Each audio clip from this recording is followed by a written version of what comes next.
c'est Charlie, bienvenue sur ma chaîne, j'espère que vous allez bien. Aujourd'hui, je vous propose une recette de roulé à la fraise. Parce que oui, la saison des fraises et des autres fruits d'été arrive bientôt, donc je vous proposerai un maximum de recettes avec. Les fruits d'été, c'est quand même les meilleurs. C'est un dessert assez simple à réaliser, composé d'un biscuit roulé type génoise, d'un coulis de fraises pour la base, d'une crème chantilly super légère et 2 morceaux de fraises. C'est léger, c'est frais, moi j'ai trouvé ça super bon. Donc les amis, j'espère que cette recette va vous plaire.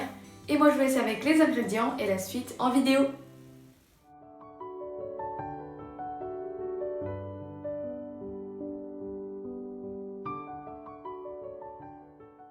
On commence par le biscuit roulé. Vous aurez besoin de 4 œufs, 105 g de sucre et 120 g de farine. Pour commencer, vous cassez vos 4 œufs dans un saladier.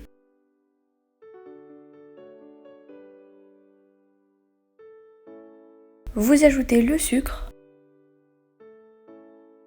et vous fouettez ça ensemble à l'aide d'un batteur électrique à une vitesse assez rapide jusqu'à ce que votre mélange blanchisse et double de volume.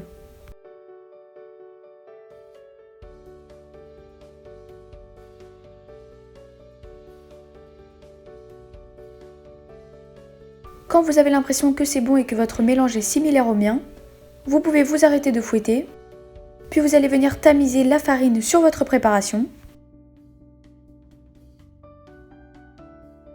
Et là, vous devez l'incorporer à l'aide d'une maryse et non pas au batteur électrique comme je suis en train de le faire. Je devais être dans mes pensées à ce moment-là. Donc de préférence pour garder un maximum de volume, faites-le à la maryse, à la spatule, comme vous voulez. Et quand c'est bon et qu'il ne reste plus du tout de farine dans le fond, vous versez votre pâte sur une plaque à pâtisserie recouverte de papier sulfurisé. Vous l'étalez bien pour former un rectangle d'une épaisseur d'un peu moins d'1 centimètre. Votre rectangle doit faire environ 35 cm de longueur et environ 25 cm de largeur. Si c'est un peu plus petit ou un peu plus grand, c'est pas grave. Et quand c'est bon, vous tapotez un peu la plaque sur votre plan de travail pour retirer les bulles d'air. Et vous enfournez votre biscuit environ 10 minutes à 180 degrés.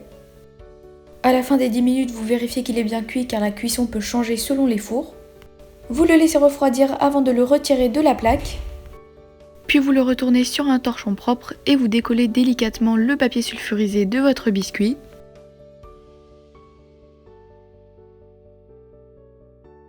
Vous le retournez et vous le roulez délicatement dans votre torchon. On les laisse refroidir de côté et on passe à la garniture. Pour cette dernière, vous aurez besoin de 25 centilitres de crème entière liquide, 80 g de mascarpone, 3 cuillères à soupe de sucre glace, 250 g de fraises, ainsi qu'un coulis ou une confiture de fraises pour la base, environ 4-5 cuillères à soupe suffiront. On réalise donc notre crème chantilly. Vous versez votre crème entière liquide dans un saladier. Elle doit être bien froide, pareil pour les fouets du batteur électrique et le saladier dans lequel vous la montez. Donc placez-les environ 30 minutes au congélateur avant de vous en servir. Et votre crème, elle doit être au réfrigérateur depuis 24 heures minimum. Et vous pouvez la placer 10-15 minutes plus tôt au congélateur. Vous la montez donc en chantilly à vitesse plutôt lente moyenne.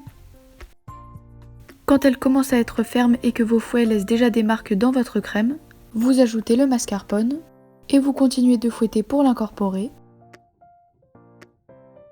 Et ensuite, on termine par ajouter le sucre glace petit à petit, sans cesser de battre.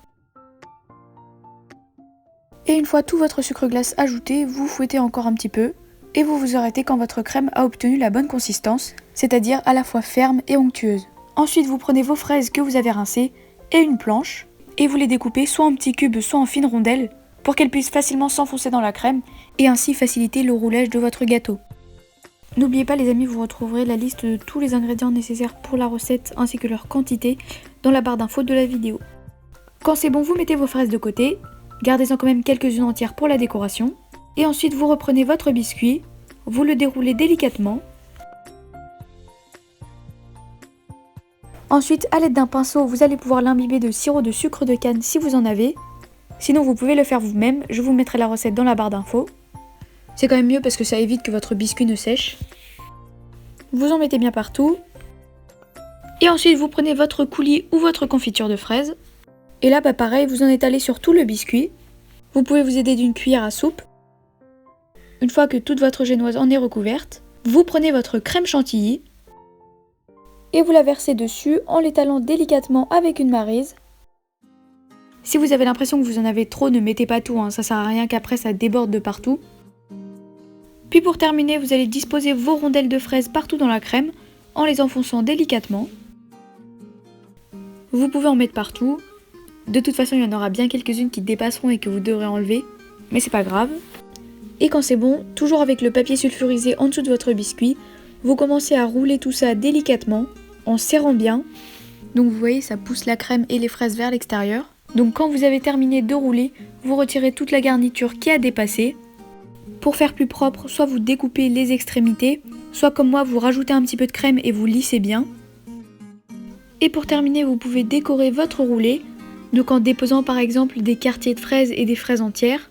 Vous pouvez aussi le saupoudrer de sucre glace, moi j'ai oublié de le faire mais ça peut être sympa. Vous pouvez le décorer de plein de manières différentes, donc faites ce qui vous plaît. Et voilà les amis, la recette du roulé à la fraise est terminée. J'espère qu'elle vous aura plu. Si c'est le cas, n'hésitez pas à liker la vidéo, à la partager et à la commenter. Mais surtout, n'hésitez pas à vous abonner à ma chaîne YouTube, ça me fera super plaisir. Donc prenez bien soin de vous, bon appétit et à la semaine prochaine.